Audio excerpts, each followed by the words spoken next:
Hello and welcome back to the Starting Story podcast with me, Krishna Palmer. Here I talk to business leaders all across the world to try and understand why they started in business and the story they've taken along the way to get them to where they are right now. Today's guest is Barry Walton. Now, on the face of it, he is an Emmy winning director, he's a captivating public speaker, he's been in video production for companies like Nat Geo, Animal Planet, the NBA, the NHL, and he's known for creating adventure driven content. He also has a business called Endless Media, of which he's the founder, and here he articulates brand stories purposefully and clearly, and he helps them to get a presence based on either advertisements or branding or videos in general.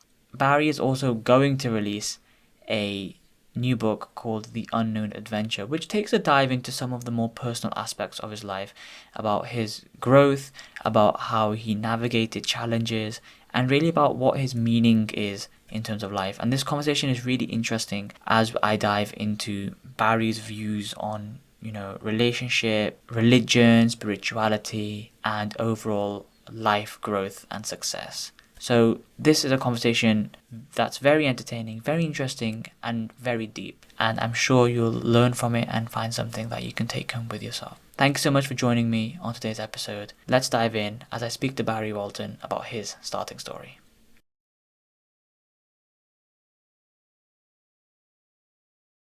Great. Well, Barry, thank you so much for coming on to the Starting Story podcast and agreeing to share so much about who you are, what you stand for, and what you're doing right now. Do you want to give a quick little introduction into what you're doing and especially this new book that you're trying to release?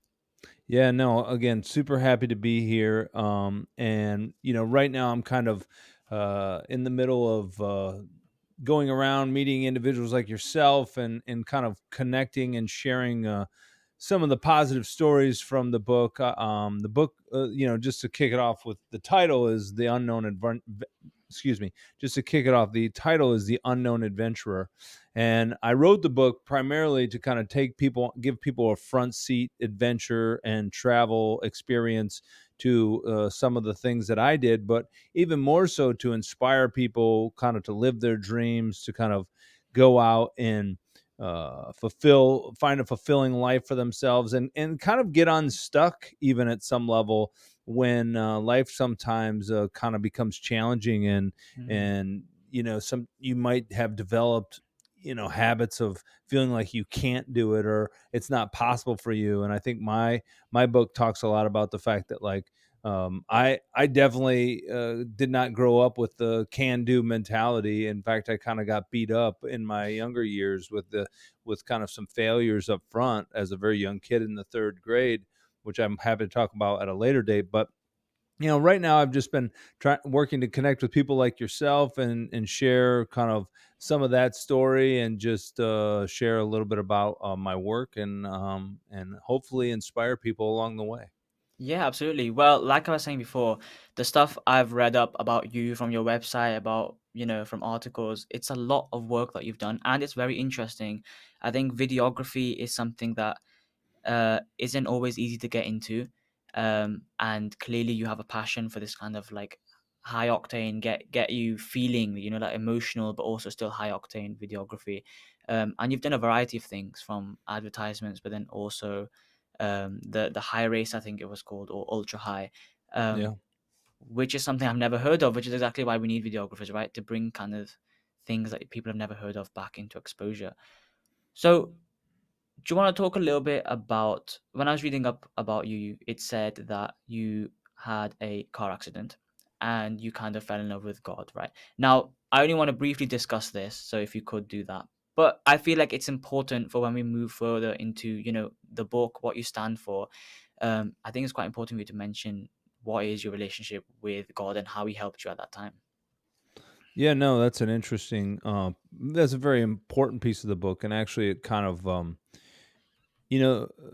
the topic of filmmaking and storytelling, I worked to structure this so that there was a narrative that kind of fed throughout the book that kind of followed the hero's journey. Mm, And so for me, when I told that story at the age of 16, riding in a car, literally from church. We were leaving church. I grew up in kind of a Christian Baptist family, and my mom was diehard, and we were at church 3 days a week, and she sent us to a Christian school, and we were inundated with Christianity at a young age. And I was driving home in a Volkswagen Bug. I'd gotten in the car with a friend of mine who was kind of the notorious rebel and that my parents actually had said you should never ride with him. And man, I made the mistake, and he was 16. 16. I was 15. I mean, just to put it in context, we were young and impulsive, and maybe not always making the best decisions. But for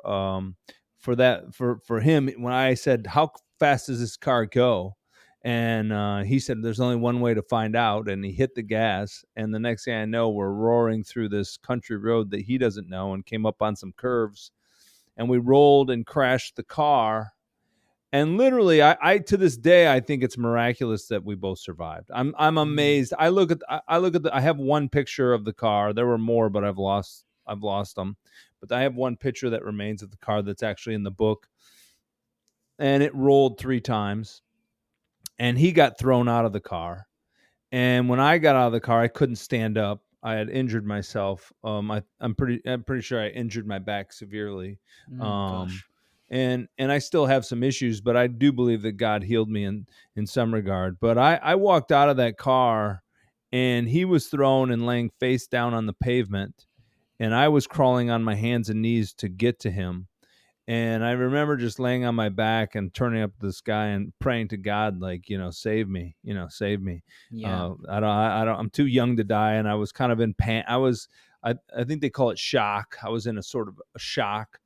Um, and that experience, was initiated a search for a deeper understanding of who God was, uh, outside of the practice of religion, outside of the rituals and symbolism of religion, and that launched me on a course that landed me in Bible college, but took me on a much different ride to understand the practical value of believing in God and what God is to the human experience. Because I think God is oversimplified at times, and I think at other times he's made too complex and into an Mm. object. And I think the real experience with God is far more practical and far more relatable to your day to day than most humans give really attribute or recognize. And so that's kind of where that experience, car accident, kind of kicked off that experience. And that's a little bit of kind of what my perspective on God. Yeah, exactly. I mean, going through something that traumatic at that age, and I can only imagine you must be thinking, oh, either I'm going to die or I'm paralyzed or whatever this is going to be life changing to some extent. How much do you think when you did build a relationship with God, how much do you think it was a relationship with God as opposed to a relationship with yourself, maybe? Hmm.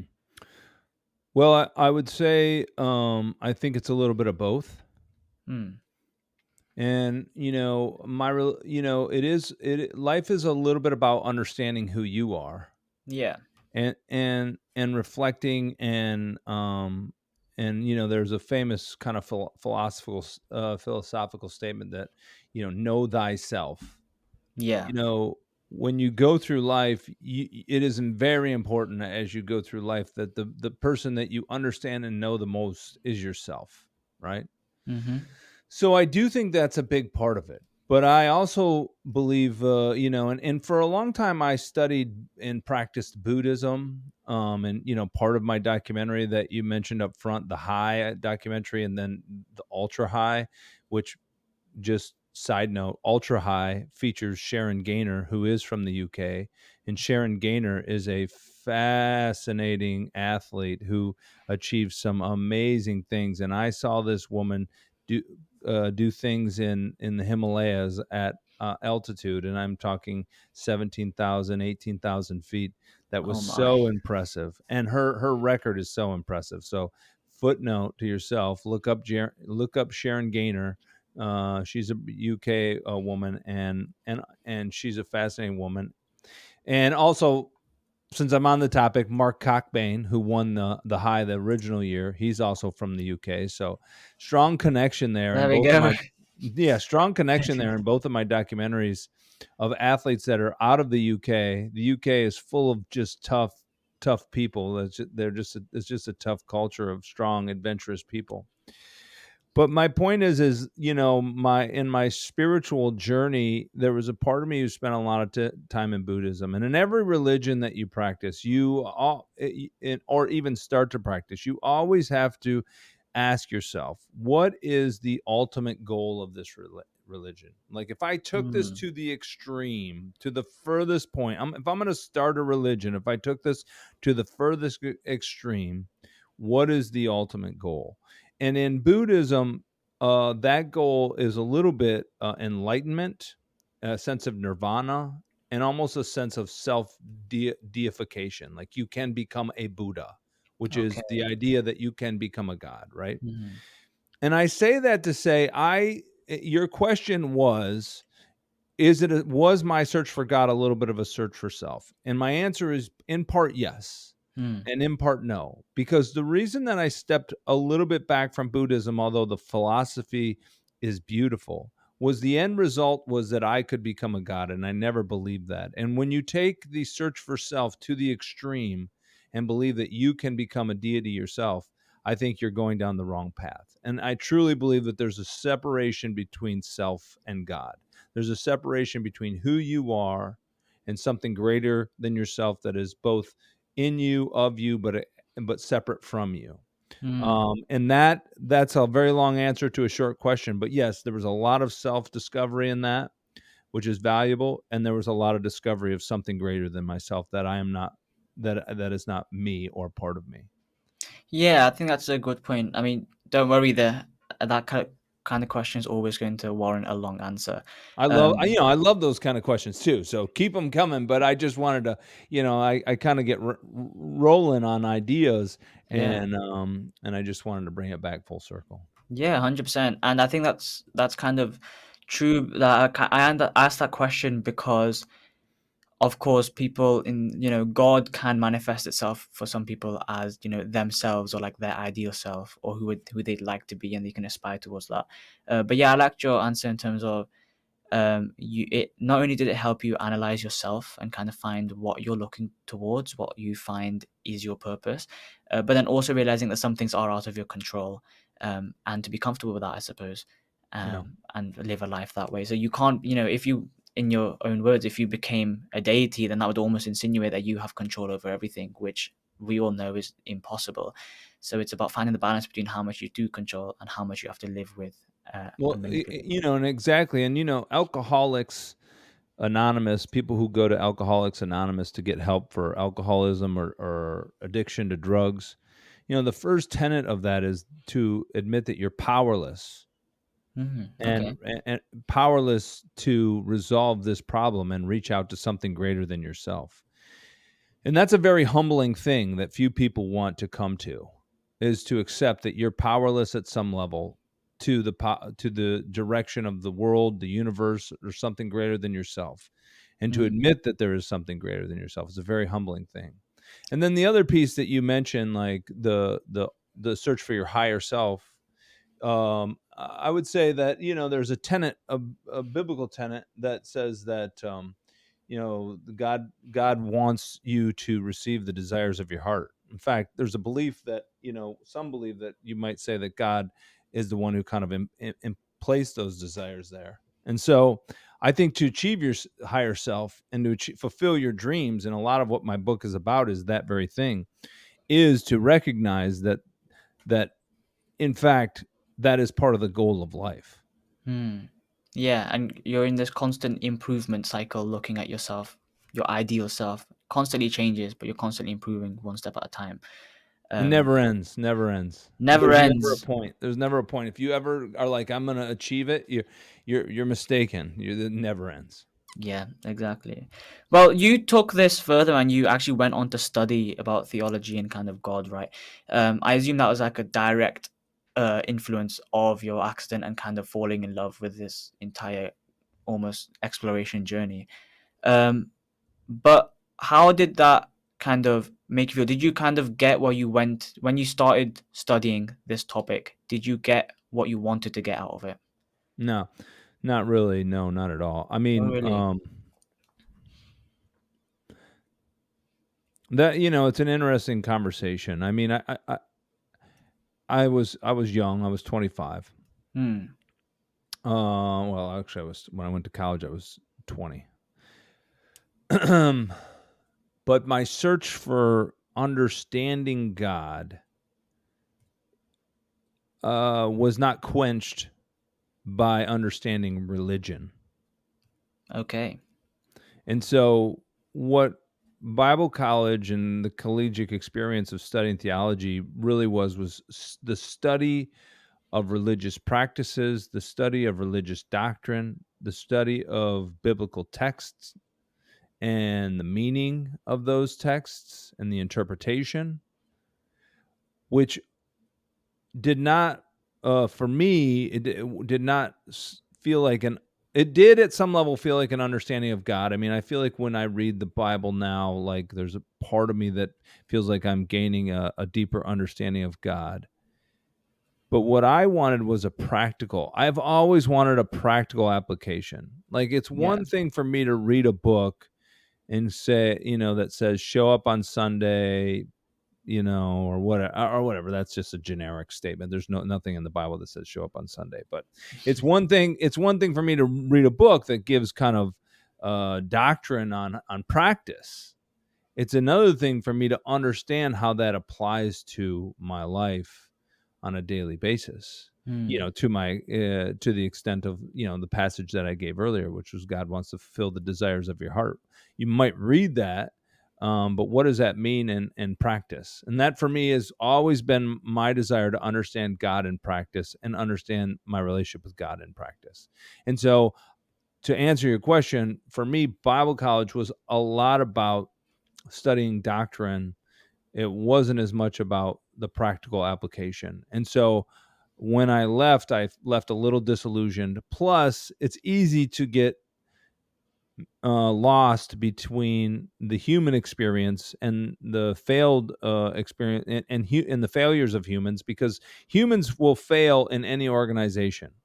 It doesn't matter if it's a church, if it's a temple, if it's a corporate entity, if it's a political group. Humans are a fallen species. They will continue to fail. They will fail you. They will not meet expectations. They will not live up to ideals. Yeah. It's part of the human condition. So it's easy in your experience of any religious practice, if you're looking to humans to kind of help you understand God, you're misguided. You have to look to God, you have to reach out to God, and you have to look beyond the human experience. And I think at that age I also was looking to humans to answer my questions, and I think that that's where I also went wrong, instead of looking to God to answer those questions. It sounds a lot like, if you're trying to teach someone yoga, then instead of teaching them the principles and the reason for doing yoga, you just teach them how to create the ideal space and give them a yoga mat and say, kind of, this is what you need to do yoga, but not why you're doing yoga in the first place. Or, if someone's going to the gym, rather than teaching them why I need to go to the gym, why it's going to impact their life, why it's better for them, just putting them in the gym and giving them equipment to work with. It's that kind of thing of like, you're almost there but not quite at the same time. Which is the reason I asked the question, because I think religion is something that does fall into that thing of people who get it, that it sometimes doesn't have to be followed by a doctrine. It's more like what it does for you and following that. And obviously, some people that follow the doctrine perfectly. Um, and clearly, for you, learning about the systems of religion didn't quite do you justice in what you wanted to find out, which is about how can religion and almost spirituality help me on a personal level. Oh man, I mean that's actually a really good analogy, and your use of yoga or the gym is are a really good analogy, because what your analogy pointed out is a little bit of something that I wasn't highlighting in my response, was that there is value to having like that instructor there that's going to teach you how to get better at the practice. But there's a part of that experience that has to come internally or intrinsically or from something, something outside of you and outside of that very physical experience. Mm. And so I think what you're highlighting is a little bit of the balance. I think that's valuable too, because I think I've come, in my journey, I end up kind of coming full circle, from going completely away to rebuilding and rebooting and going, okay, I've established within myself the deeper understanding of God. Now I'm beginning to understand the value of practices Mm. that maintain that relationship and help you pass that on to other people, which I think is valuable and should not be underestimated in my response. Yeah. And before we move on to kind of like your filmmaking side of your life, another key thing that I noticed in what you're doing on your videos is this sense of adventure, sense of the new, sense of the unknown, and kind of discovering things. Um, and I'm sure you can talk more from your personal aspect, but from your website and from what I've read about you, it seemed like that might have stemmed a little bit from you failing in third grade. And I know we don't need to talk too much about that, but is that true? Is it true that you failing in third grade, maybe failing in front of your peers, might have led you to this initial idea that I need to discover something new and even at that young age, thinking that I need to find somewhere new that I can be on my own, explore something? No, I mean, it's a good question, and then it's a good observation. I mean, the failure in the third grade was, looking back as an adult now, it was what felt like a failure of institution. There Hmm. was a lot of shame in it. Yeah. And I struggled to feel a deep connection. In general, the experience of institutional knowledge or institutions in general, and you can see that a little bit in my response to the questions on religion. I think I've historically struggled with institutions. They feel claustrophobic, they feel restrictive, and and they're usually full of and they're usually full of gatekeepers or people that kind of like establish a standard. Yeah. uh, which is not to say that that's all wrong. You have to have those pillars and community. Those things help.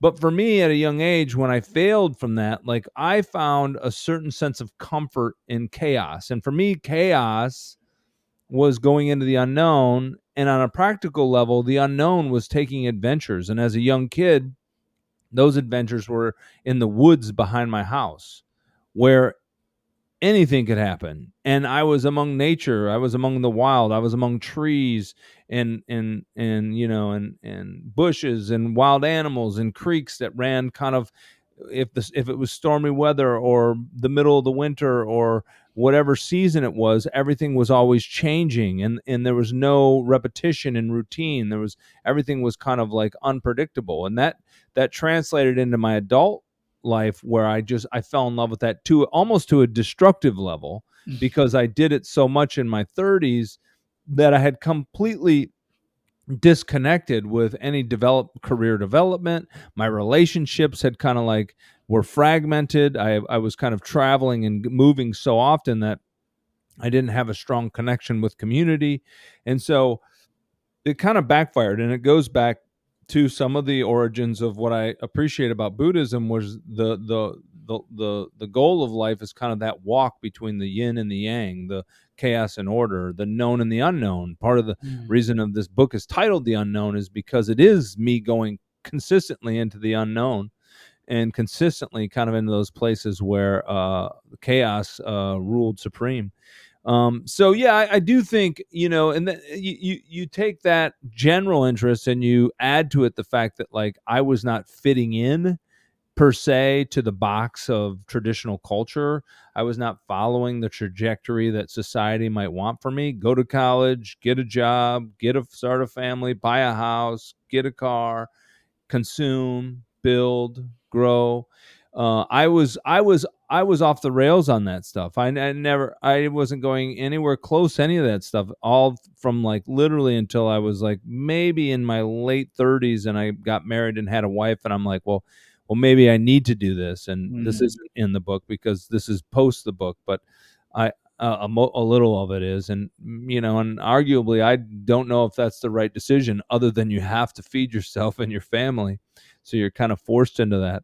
But so yeah, I do think I do think my answer is kind of wandering a little bit, but I do think that those experiences from childhood, those failures and not being able to connect and fit in, definitely drove me to kind of go further and further and deeper into the spaces of the unknown. Mm. But I also feel like that is where life is the most exciting.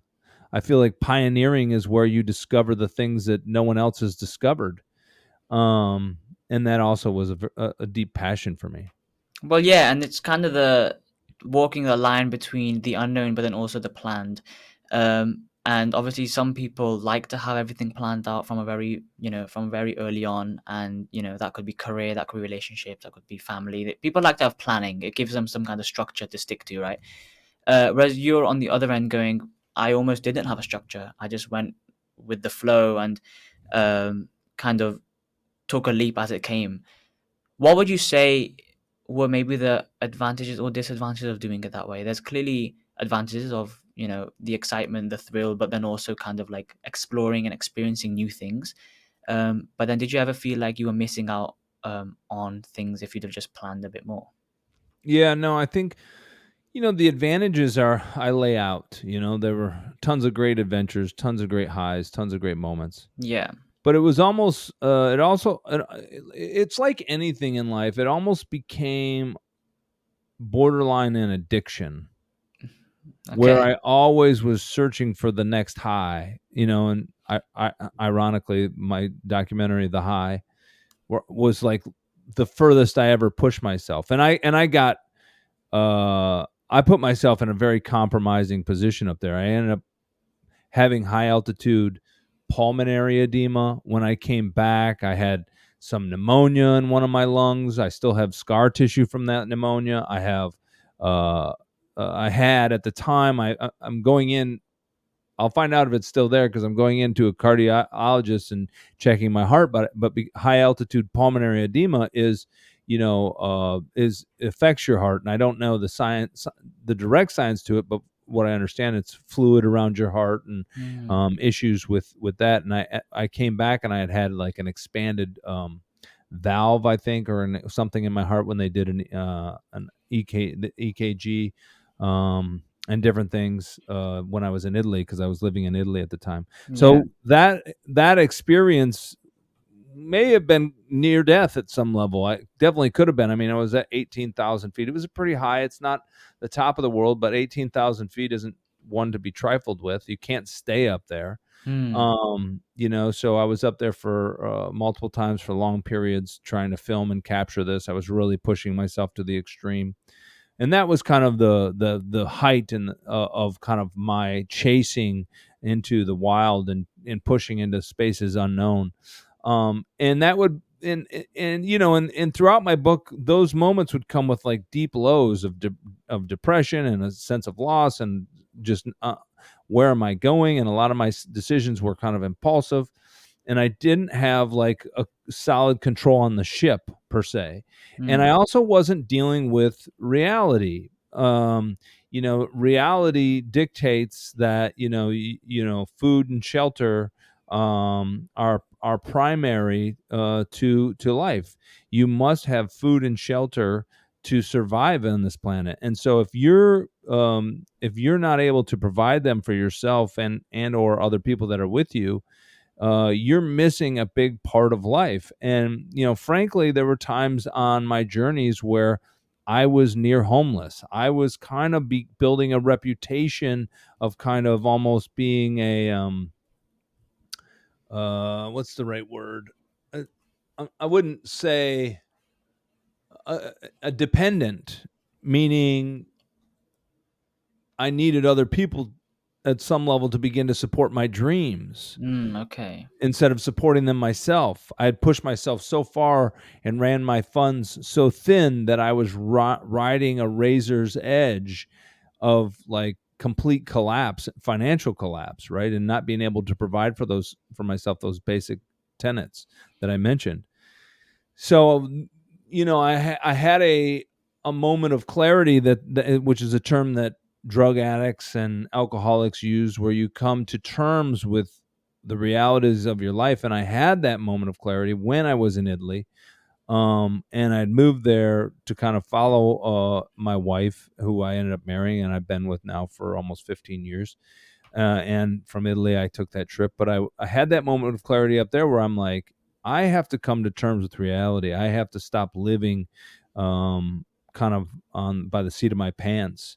And I have to say, listen, there's certain things I want to achieve in life, but there's also a part of this that I have to get down to business and work Hmm. and provide for myself and build something for myself. I can't just live on this extreme margin, which isn't sustainable. And I have to live more in the center, and like, okay, I want that, but just because I want it doesn't mean I get it. But I can might be able to get some of the things I want if I work for them and build. But while I'm working and building, I also need to realize that there are needs in that bucket. And those needs, like I mentioned, are basic needs of food and shelter. So if these needs aren't being met, these wants aren't going to be had. And I think like I'm as guilty as many people in my generation, and people that are going through their 20s and 30s, where they're like, I want all these things, I feel like I'm missing out. um and what they need to come to terms with is, it's right now, you have to fulfill needs first. Hmm. And so I had to come to terms with that. And I'm still, suffering some, if I'm just in full disclosure, like, I still suffer some repercussions because of that, maybe in my career, maybe in kind of my finances, without disclosing everything, because Hmm. I didn't come from wealth. I didn't come with, I don't have a trust fund. So, so because of that, I've had to come to terms with some of those things, and I've had to knuckle down later in life when maybe it would have been better to be balanced. So I think those are the lessons that come away from those experiences. So I think, go out and do it, have your adventures, but be balanced, and you don't have to do everything. You don't have to do everything. Yeah, so it's the balance, isn't it? And clearly, having a plan might have helped you out a little bit more, especially all the way till now. You wouldn't have felt like that dependent person where at times you needed help from others just to kind of sustain your living. And I mean, this is all part of a growth journey, isn't it? There's no right or wrong in this. It's all part of a growth journey. And some people would argue that, people who done it the exact opposite way, maybe they went really planned and did the typical, as you said yourself, get married, buy a house, to have children. They might have said, "Oh, I wish I'd done it the way Barry did and just enjoyed." So it just shows there's no right or wrong. The grass always seems green on the other side. But as long as you can find a balance between the known and the unknown, the planned and the unplanned, then you can at least feel a bit more fulfilled um, in what you're doing. So, Yeah, I think there's truth to that. yeah. So, after moving on from this, when did you even get started in this world of kind of videography and filming? It seems very interesting, but I want to know when did you take your first step into it? Well, I mean, I would kind of put it under the a larger umbrella and call it the entertainment industry in general. Mm-hmm. Entertainment and media. I mean, I started acting in theater when I was in high school. Uh, Even younger, my parents had us doing some theater when I was a kid. But I loved it. I loved being on stage. I was, in my sophomore year in high school, I was in The Wizard of Oz, and I was in the Fiddler on the Roof, and I was in The Sound of Music, all the way, sophomore, junior, senior year in high school, and I loved it. And when I was in college, I also started to pursue it. I had a lead role in Romeo and Juliet in the college play during my senior year, where I was Mercutio, And at the same time, I had met someone who was helping me get jobs doing commercial content for, I did a big shoot when Kevin Garnett, who originally played Kevin Garnett. Do you know Kevin Garnett? He plays for the No, Celtics. He's a no, Boston no. Celtic. So we're talking basketball. Yeah, yeah. And one of the American icons in basketball is Kevin Garnett. Kevin Garnett played for the Minnesota Timberwolves and did a commercial for Nike. And I was part of that. And then there were other things. The Aveda, I used to do stuff. So I was around it my entire life. It was an interest of mine since I was a kid, and I used to hang out around a famous music band when I was a kid. I knew some people from it, and I used to traffic around it. So I loved entertainment, and frankly, and I say this in my book, when I was in the third grade, in the year that I failed, one of the marks that I should have, if I had, I was only a kid, so how would I know? But Yeah. one of the indicators on my report card was my teacher had like labeled me the class clown. So I loved entertainment my entire life. And I kind of followed the route of the Bible college because, I had this sense of duty or obligation to God. My mom was a very religious person, and I knew that I could, I think there was part of gaining her approval that was in there. And I think, there was also, I grew up in a small town. I grew up in the country, a small town of like 300 people. Yeah. And, the pastor was the one guy on stage that anyone could see. So that was also a form of entertainment where you could be on stage in front of a group of people. So yeah, throughout my entire life, there was an interest. There was a thread. And then after college, I moved to Hollywood. And I had a couple of contacts that I'd made in Minnesota that helped me kind of get work. And I kind of had a little bit of there used to be a TV show or a series, I think, called like the Hollywood Dream or something like that, living the Hollywood Dream. And they used to follow kind of people and kind of their miracles of becoming famous celebrities in Hollywood. Yeah. I did not become a famous celebrity, but like literally I I flew to Hollywood, and on day 2 or day 3 of living in Hollywood, I was working on a music video for Busta Rhymes. Busta Rhymes was an American artist, Mm. who was pretty popular and, up there with Eminem or other ones at that Yeah. time. And I was on set. I got to meet his guys. I got to be around all of that experience, literally 3 days in, and it just continued upward from there. And so, I loved it. I ran towards it. I still run towards it today. Opportunities like this for me, I love being able to speak and inspire people and be around kind of inspiring people like yourself. And so, that's kind of how it kicked off. And then I've just been, I think the biggest thing, like people who talk about being in the industry, the, the do not one thing you need to do with the entertainment industry is get clear that it's not romantic for Okay. anyone. Mm. And I mean that genuinely. And I think the people that are busiest in the industry would probably say the same. Probably for them, when they're super busy, they're too busy. They have no life, and when they can't get work, they can't get a call from anyone. Mm. And that's the case across the board. And I think the people that end up building a career in this industry do so because they just don't give up. For me, I don't have any other option. I don't know what else I could do. So I Mm. just continue to look for ways to be part of this industry and ways to kind of elevate myself and kind of build my, and do my work.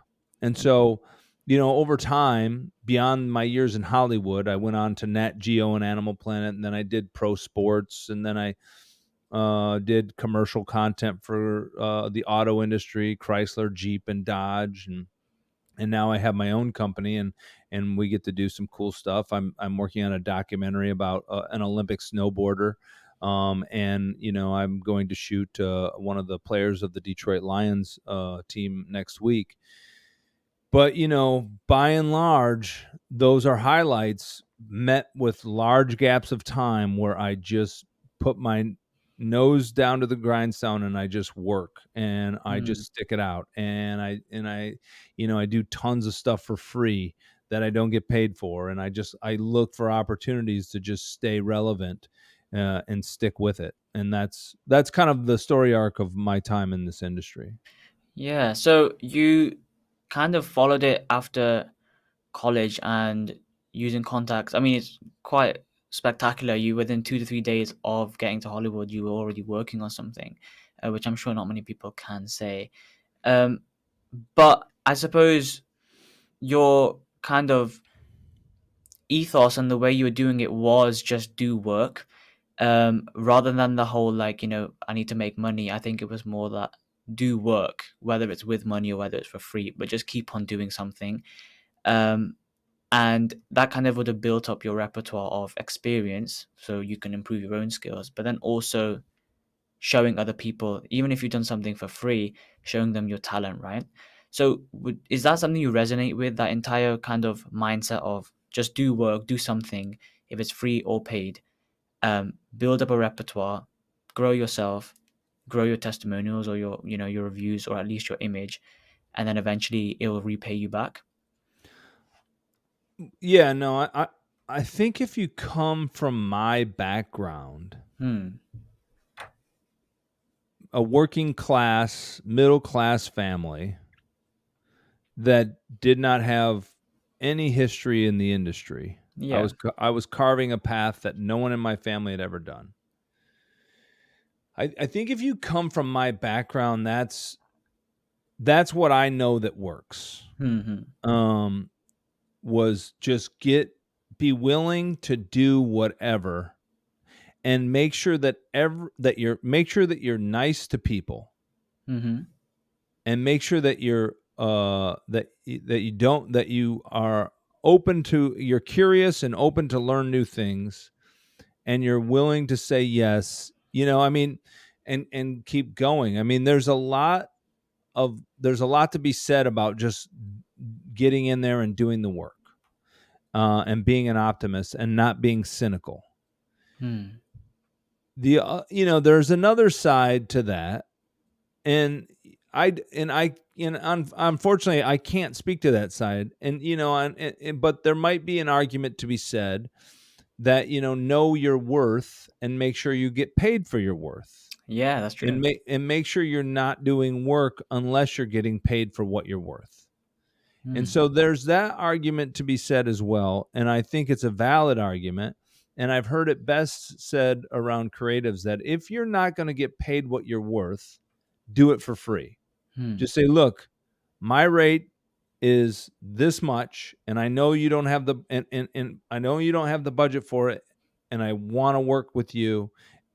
So instead of being angry that I'm doing this job for half or a third, I'm going to do this for free.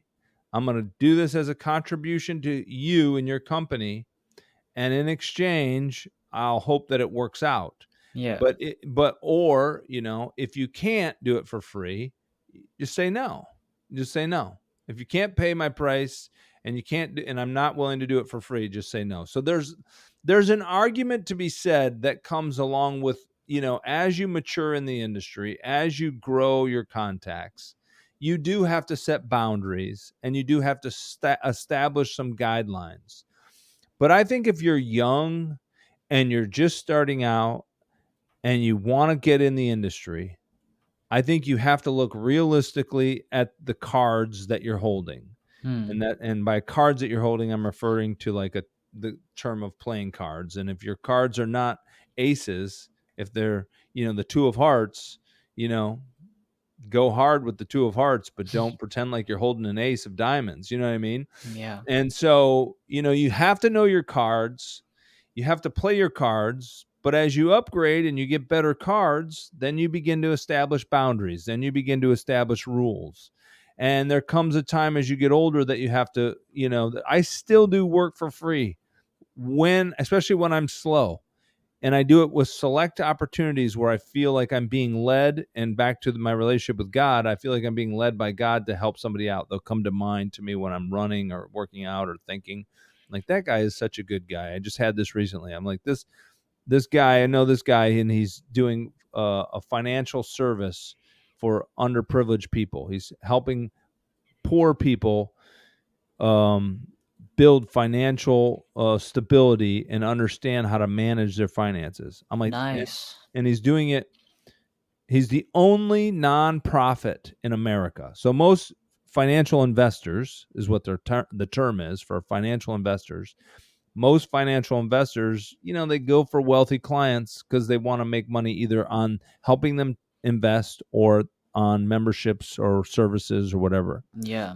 And he's not doing that at all. He's going for underprivileged people, and he's helping them build financial an understanding and ultimately financial wealth. I was like, this is a good man. And I said, let me help you out.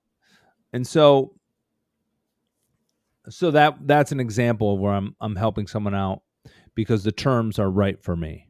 But again, there's a lot in that answer to unpack.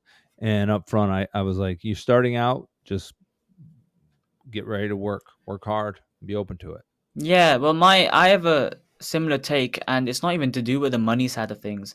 I just think if you're working out, then you just have to realize that there's so many people in that whichever industry you're in that are just going to be better than you, and they're going to have more experience, they're going to have more contacts, and they will just be able to produce a better thing than you. So, of course, one argument is sure, I'll just charge my rates lower to account for that kind of disparity. But then as soon as you charge any rate, you automatically create a filter for some people, right? And obviously, when you're starting out, you want to just improve your repertoire of skills. So, my argument is that, like you said, try and charge a rate. We all have to make money somehow. But if people say no, the rate is the issue by which I will not go with you, and you still want to go with them, then do it for free because at least even though you're not making money, you're getting the skills that you can use on someone else's project, and only then can you improve your rate going forward. So I think when you're young and you have the energy for it and the time, then doing things for free sometimes, I don't think is too bad of an option as long as it's growing your own skills and growing you as a person. Well, and some people when they know you're going to pay, let's say, let's just make some numbers up. When they Hmm. know that you're charging 1,000 and they talk you down to 500, Hmm. now they value you at half of what you valued yourself. Yeah. And so by doing that, and this happens, and I almost think it's almost a subconscious thing that happens in the minds of humans because you might have the best intentions. They might be somebody you care about. They might care about you, and you're like, sure, I'll help you out for half price. Hmm. Subconsciously, I genuinely believe those people start to see you as worth half of what you think you're worth. And they'll treat you that way, and your Okay. confidence will suffer. So, the value in saying, no, I know you can't pay my rate, I'm just going to do it for free, is you're saying, I know what I'm worth. I know that you're not in a position to pay what I'm worth, and I'm going to make this compromise for you because I care about you, but don't treat me like I'm not worth what I'm worth. And because Hmm. there's not an exchange there, if they do start to mistreat you, you just kind of go, look, dude, you couldn't pay for me when we started this. There's no money on the line for me. I'm going to give you, I'm going to step away from this, Hmm. politely, if there is that kind of poor level exchange, because those things happen, it's a very real experience. So I think there's a lot of value in that. I mean, it's a case by case basis, but I think there's a lot of value in that. And sooner or later, someone will pay you what you're worth, or you'll realize that maybe you're overbilling. There's that too. Billing's never easy, but I don't want to get too much into the weeds on that. But I think you get the gist of what is being said. Yeah, and now that you've built this up, you've created your business, Endless Media, which is doing a variety of different things. What was that process like? When did you first find out, or when did you first think that maybe this is something I can take on my own and create a team that works for me and I can reach out on my own rather than going to other people?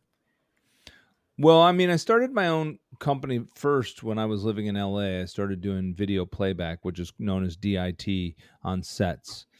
Mm. Um, this was 20 years ago, but it was so it was a different name, same skill. And that business kind of met a fatal end. I ended up had a vehicle that had a lot of my gear in it, and then somebody broke into that vehicle. Ah. And I was working with a contractor who was my consistent contractor, and a lot of that equipment that got stole was his equipment, and so there was so that created soured that relationship, and I lost and the I kind of lost focus. I wasn't really didn't really have the momentum to rebuild it. Mm. I had kind of lost some momentum in other areas in the industry that I was kind of in. And then there was other things that I talk about in the book with some guy that was just, sexually harassing me on a lot of sets that had a Gosh. lot of influence on my kind of trajectory. So the combination of them drove me out. And but for years I wanted to go back on my own. I loved being on my own. Doing corporate work and working for companies can be fulfilling for some people, but for me, a person who is like not an establishment person, it's very hard to kind of like I feel like I'm a caged animal lots of times in those facilities, and then lots of times it's very political, those environments, Oh, corporate really? corporate work, corporate Mm. environments. Yeah, it's just the higher you go, it becomes a mix of about the job and then about the politics of staying in power. Mm. And we could talk about that on another show, but those things kind of drove me where I just wanted to get back to kind of doing what I loved, which was creating content. And so in 2017, I had some relationships with companies that I was confident that I would be able to do work with. And so in 2017, I launched my company, and it has been both the most rewarding and easily the hardest thing that I've ever done in my life. Very hard. Mm. Running a business, do not be fooled. Running a business is very hard because you wear every hat. Yeah. Like this morning, the first part of my morning was sales. So I got on all the people that I need to contact, all the companies that I might have work coming or might want to build work with, or that I've been in conversation with. I got on and write them all email. And then, the next part of the day is about accounting. So I get on my accounting and I'm checking my billing and I'm billing people for stuff. And then I'm balancing my numbers and I'm reviewing my costs. And then, this could be considered promotional and PR and public relations and advertising and networking. And so this opportunity for me is a little bit about, sharing about my book, sharing about my company, building my brand, connecting with you. I mean, not to make it generic because this is probably the best part of my day. I love connecting with you and people like you. I genuinely mean that, but it is part of what you're doing as a business owner. You're thinking about it as a bucket as you wear your hat. And then, the second part of the day I'll be jumping in and doing some work on some practical projects, and so that's, when you go into business, you have to think like, I love the work, but the work is going to be about maybe 20, 30, 40%, and all these other things are going to come into play Yeah. that you're going to constantly be moving forward and holding up as you build this house. And so, that's a little bit off the question, but kind of that's a little bit of what started it and what it's like, what it's been like since I launched it. Okay. And did you have an idea when you first launched it what you wanted to do?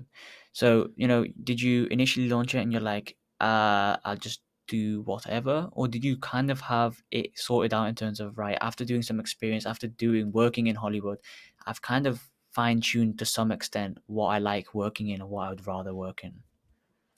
Well, yeah, I mean, I love working in creating kind of custom content and functioning as like a boutique production agency that, and personally, I love documentary work. I've done 7 documentaries, and Mm. documentary work is kind of like my sweet spot.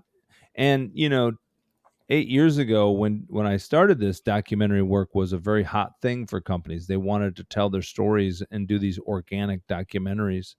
And so that's kind of what I love, and that's kind of what I started out to do.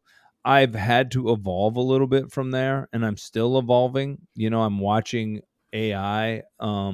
and the skill, the amazing power of artificial intelligence as it's beginning to create content. I just created my first all AI video from still images. I created a motion video for a company that I think is beautiful, blows my mind. And I had AI write the script. I had AI read the script. And the only thing I did was edit. And frankly, if I probably could have empowered AI to do some of the editing as Yeah. well. Yeah. Um, I all I did was the edit and the graphics and add the music. So it's like we're entering this age which I'm a little uh, philosophically and reflectively, I have my concerns for humanity because we're going to become so efficient. I have concerns that massive amounts of humans are going to be eliminated, Mm. or the need for their jobs are going to be eliminated. I mean, like, and what that means is basically it takes 10 people to do now, it's only going to take one person to do. I mean, this example that I just gave you, this video I made, you would have a creative team come up with the concept Yeah. and write a treatment. You'd have a production team go out and shoot and execute it. You'd have a voiceover person read it. You'd have a composer write and create the music. You'd have an editor edit and create the fine cut. 20 years ago, all those five people would have been surrounded by another five people that would have helped manage all that. You would have charged $50,000, $25,000. Now I can do it myself in 2 days. Yeah. So you're eliminating for every 10 people to do a job for one people. I there's all this optimism of what those 10 people are going to do in society. Well, AI will create new jobs, stuff like that. I don't know if that's accurate. I just know that 10 people can be reduced to one person, and those 10 people are going to have to figure out what to do with themselves. I don't know how that's going to work. I'm trying to stay in front of it, so I'm that one person. Yeah. But that's all. I'm sidetracking, but that's on the forefront of my mind, and that's the stuff you also have to think of as a business owner. Is like, what's coming down? What's the threat that's going to take me out? Not only the threat with your competition, but the threat with technology and the direction of the industry. And so as a business owner, I start out with the ideals of, I love making documentaries. I want to make money making documentaries. And then you come to terms with, okay, that might be able to bring in 20% of my income. What am I going to do for the other 80%? And where's the industry going? And how long is this going to be sustainable? So things change Yeah. constantly. But that's in response to kind of like what drove me to get out there. Yeah, and that's true for everything. And AI is something which is, I mean, that in itself can be a completely other discussion, right? But it's so true. AI and its effect really on people, their livelihoods, and then also skills, also the way we'll eventually think. I reckon will change because AI will start generating websites. It will start generating social media posts. It will start generating so much to the point that the things we consume are AI generated, and then the things we will regurgitate will also end up being AI generated. Which is obviously a completely different philosophical kind of discussion into the positives and the negatives of making a highly efficient workforce. Because, like you said yourself, humans are inherently capable of making errors. It's part of who we are. It's part of our DNA. It's how we learn. You could argue. Um, so, where does AI come and play into that when it's designed to be the exact opposite and it's designed to be without errors, flawless precision and execution? Which is interesting. The effect it's going to have, and I suppose it's right for you to mention it because for you as well, in terms of filmmaking, documentary making, AI is already creating videos, it's creating images, it's creating soundboards, storyboards. Um, And yeah, I suppose it's right for you to try and be the one person that's ahead of it, and try to keep on experimenting with new things and seeing where it goes. Um, and I suppose it comes into your kind of character of embracing the chaos and seeing what happens from it and taking it one step at a time. So with this kind of business, endless media, what can you already see happening then in the future? Do you have any ideas, or are you still very much just scoping the landscape? Well, it's a good question. I mean, as it stands, I'm continuing to work to kind of maintain what I've already been doing. I got some new projects, as I mentioned, one of them. Yeah. I have a couple new projects. The future for endless media, it is a little bit undetermined. I am looking to kind of move into the AI space. I am, working to build a little bit of part of endless media, and part of that experience is that I've often had is moving. And part of the reason I wrote this book was move towards inspiring people, educating people, passing on information to the next generation. Hmm. And so I do think a part of the future of endless media is kind of driving into that space, creating public events, creating opportunities to connect publicly, where I can speak and pass on things and educate people on on life experience, but also industry topics and kind of business as well. Hmm. So I do think that's part of what I'm working on right now, is pushing into that space. I maybe getting into some eventing type stuff. That's a little unformulated. That's in its infancy, so it's kind of in its ideation right now. I don't have no practical examples of this other than the book, and speaking to you right now and growing an audience for myself and kind of what we do, and the a little bit of the what we believe and what we I look around at the landscape of the world, and there part of this is a ministry too, and that's a kind of a strange bridge to gap um, between media and marketing and ministry. But I look around at the world, but media is a great way to reach people, and I look around the world and I see a lot of hurt. I see a lot of people that are hurt. I see a Hmm. lot of relationships that are unhealed. I see marriages that are broken and families that are broken. Um, I see politicians that are leading us contrary to that direction, that are validating things in our society that feel contrary to people are hurt, and instead of addressing the hurt, they're addressing the response. I see we live in a society where we're very knee jerk. Knee jerk means reactional, means impulsive. Yeah. When we see a response like, you know, men or women who are struggling with their identity, to pick a very hot topic in America. I don't know how this topic is in the UK, but it's Yeah, applies. Yeah. it's transgender, the transgender topic. Yeah. But when we see people that are struggling with their identity, that's a reaction to deeper hurt, a reaction to deeper issues. But we are impulsive, as especially in our political structure, because politically we are designed to kind of jump onto trends that'll win votes and hearts, and put people in a position where they feel like they're taking a moral high ground. Hmm. And so politically, they promote these things with no care of the actual outcomes of the lives of these people. They just want to position themselves in moral high ground.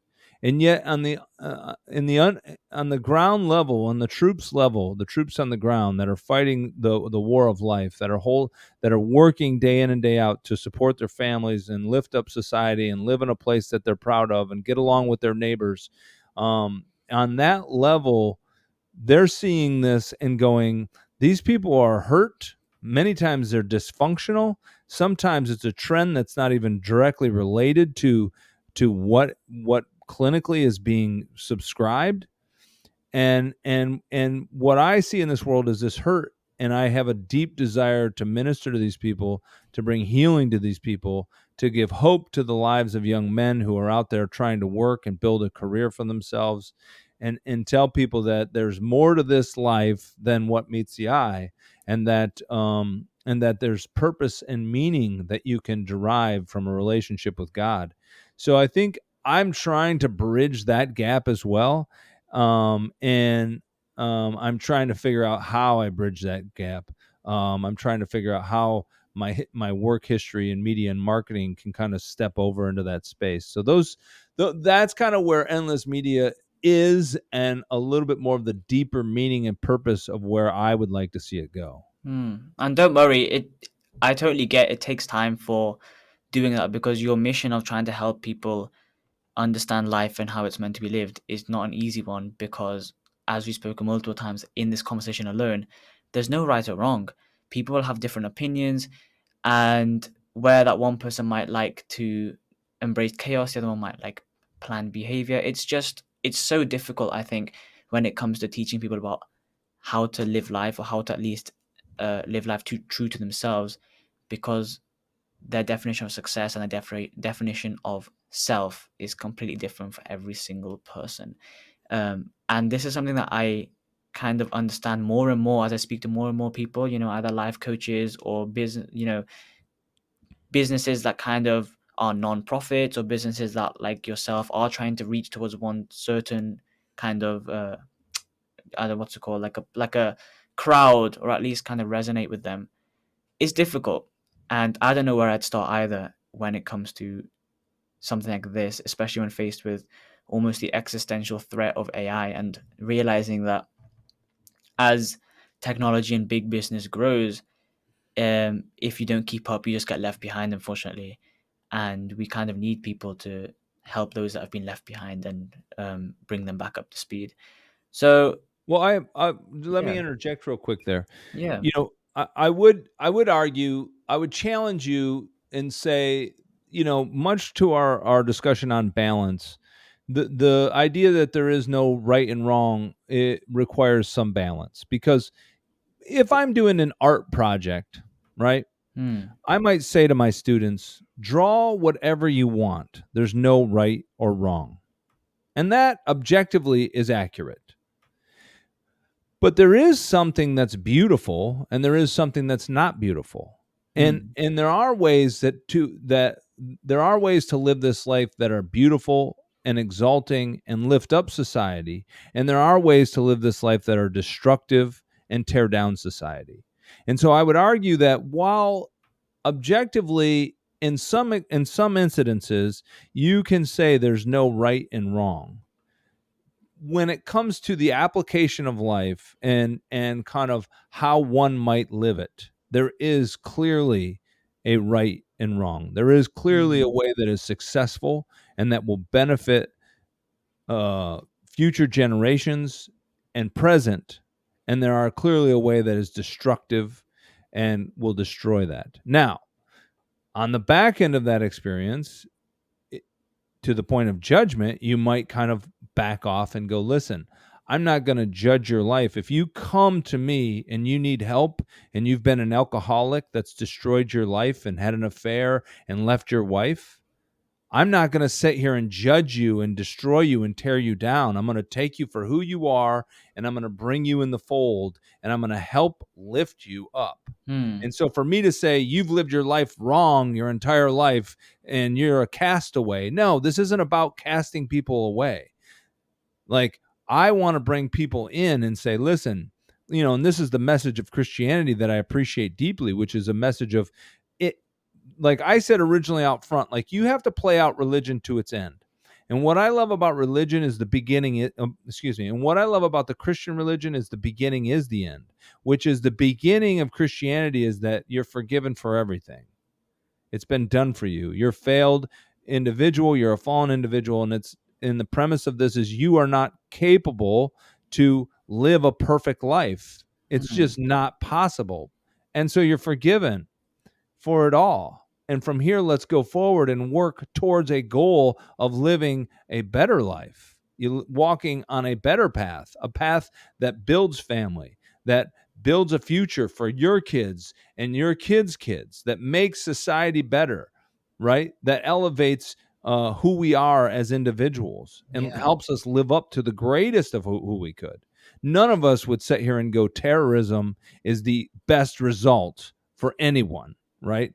Blowing up buildings or destroying yourselves and other people's lives is evil, is definitely not good. So there are moments in there that you have to assess it and go, there's a clear right and wrong on this path. Mm. But when you come to that moment, I'm not leaving you in the wrong. You can start to make choices that are right and that are better for you and for everyone, and I'm welcoming you into that. And that for me is the deeper message to that I think it's really important to kind of add to that idea that, like, yes, when you're exploring life, make mistakes, but there are better ways to live life. Mm. And let's not forget that in the idea of making a soft and free landscape for people to explore and understand life. Wow. I mean, that just goes to show exactly what I was saying about the opinions that people have, and this is exactly why it makes it difficult to kind of educate people and change the way they think. I suppose kind of what you're trying to get at is that whilst there is an ideal way to live life, there's no perfect way to live life, and you have to kind of um, dance around that topic whenever you're reaching out to people and trying to get them to improve from whatever situation they may be in. It's the Well, balance. exactly, it's the balance. It's the tightrope walk between these two things. So obviously, all of this, everything we've discussed, culminates in this book, right? The Unknown Adventurer. What does that? Why do you call it that? What does that name mean to you? Well, yeah, I mean, and that goes back a little bit to kind of what I said earlier about the known and the unknown. And it goes back to just my statement that I made mere seconds ago about the balance. Mm, Um, but for a lot of my life, I went into the unknown, right? All of life, at a at the most micro, even scientifically at the most microscopic level and the macro, is it breaks into chaos and order. You enter into the cell, and inside the cell with the mitochondria and the other kind of elements that are floating around and moving, there's chaos. And then you go back out of there and you have the membrane of the cell, and that's order. And then you go into the blood, the veins with all the blood, and all the cells move in chaos, and you back out and you got the human body, and that's order. And you keep going back to where, the earth at a close level is chaos. But if you back out and you're in the sky, in the atmosphere, and in you're you see the order of it at some level, and that continues into infinity. And mm, all of life breaks down to chaos and order.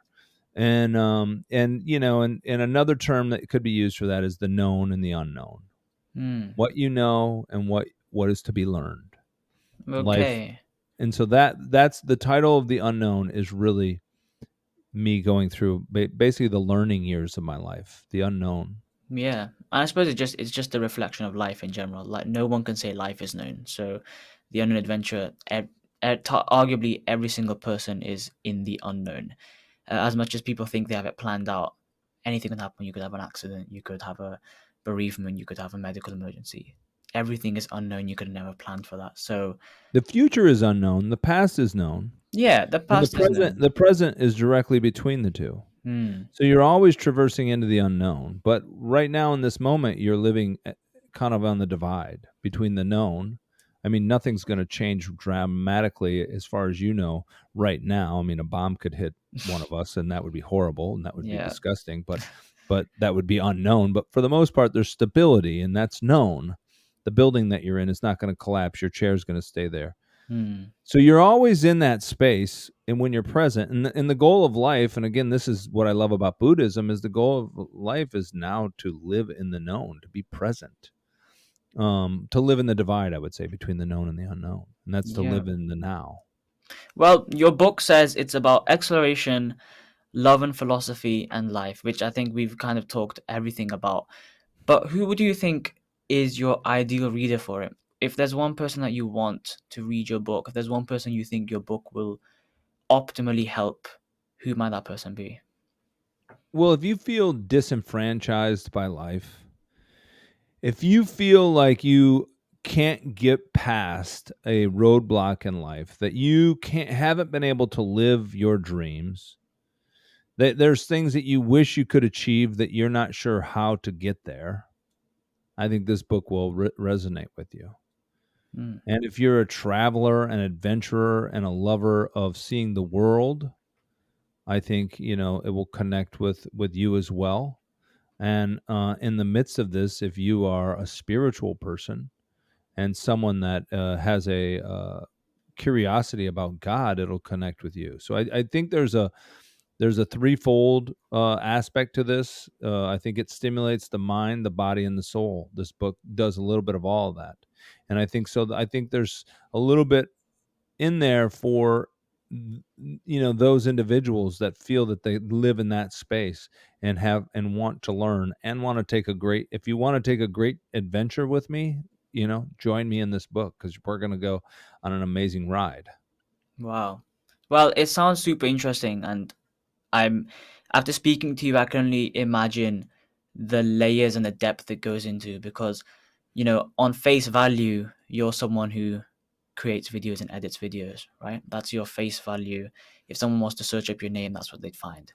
But then obviously in this conversation we've uncovered that there's actually so much more to it. There's history, there's a there's you talking about your failures and also your successes, about what you feel is the balance and how someone can attain it, about uh, life being known but then also unknown at the same time, and how to deal with that disparity. Us as humans, we kind of embrace both. We like things to be planned, but we're also designed to not have everything planned out for us. We're supposed to be critical thinkers. We're supposed to be given a set of information and create something out of it. Um, Whereas there's other animals in the world that obviously do the exact same thing every single day of their life till they die. They just love planning. If you were to give them something different, they would ignore it. So it's difficult for the human brain to find that ideal and to find that perfect. And this is exactly why, like you said yourself, people struggle sometimes with maybe their ideal self or their ideal career or their ideal journey and destination in life. They can struggle to identify that because we just have so much information and the brain's always trying to manipulate it and create something out of it. And I think this book will be a good deep dive into the Barry who's not shown at face value, like we've just discussed. The Barry who's kind of behind the videographer, the Barry who's kind of set back from it, and the difficulties and kind of what you've learned in the process because you've been through so much and clearly kind of understood things in a lens which you can kind of now dissipate to other people, right? Yeah, absolutely. I definitely think when I was a younger individual, and I had a good friend who I used to work with in Los Angeles and Hollywood. He used to say to me, the best thing that you have going for you is that people don't see you coming. And what he Mm, meant by that was, I have there's an unsuspecting depth to me that isn't read or on a surface level. And I think that's kind of what you were saying was, at the surface, I pay my bills editing and telling stories, but mm. there's a lot more to me, and I hope that people find that, and I hope that I can begin to connect with people and grow this into sharing people and elevating people's lives and bringing them to a better place in their life to live their dreams. Yeah. And what would you say to someone who, let's say, is either in chaos or non chaos? And as I said, grass is always green on the other side, finds the other side to be better. Someone could be super planned, living the normal life, and they I wish I'd just gone on a spontaneous adventure. At the same time, you could have someone who said, I've gone on spontaneous adventures like yourself, and I wish I'd just planned and settled down and done something a bit more, robust. What would you say to that person to improve themselves. I mean, I think the planner. I know a lot of planners, and you will reap your rewards. You know, and yet, don't be afraid to go outside of your plan. Things do work out, even though I think for the planner, their biggest concern is that things won't work out if every detail isn't planned, if they don't know exactly how things are going to play out. They worry that it's not going to it's not going to it's not going to get they're not going to get to where Mm, they want to go, and things do work out. And so don't be afraid to take a risk. Don't be afraid to go outside of your box. You can always come back. And then, for people who maybe have lived how I had lived in mm, chaos, or maybe lost in chaos right now, or maybe, in a low spot from kind of their choices. My thought would be like, find your way back to routine, find your way back to building kind of habits. Those are extremely valuable to building a sustainable life in a place where you can live in the divide between the known and the unknown, where you can still have some of that excitement, but not live constantly in chaos. Routines are, and this is the journey back to religion at some level for me, after mm, discovering the practical of God, was recognizing that religion is about routine and habits and recognition and reminders of why we believe what we believe and why we do what we do, and those things are very useful in building a structure of what would be, in this discussion, the known. And you have to live between the two. You can't live in constant chaos. We all know the people that live in constant chaos. They seem yeah, crazy. They seem out of touch.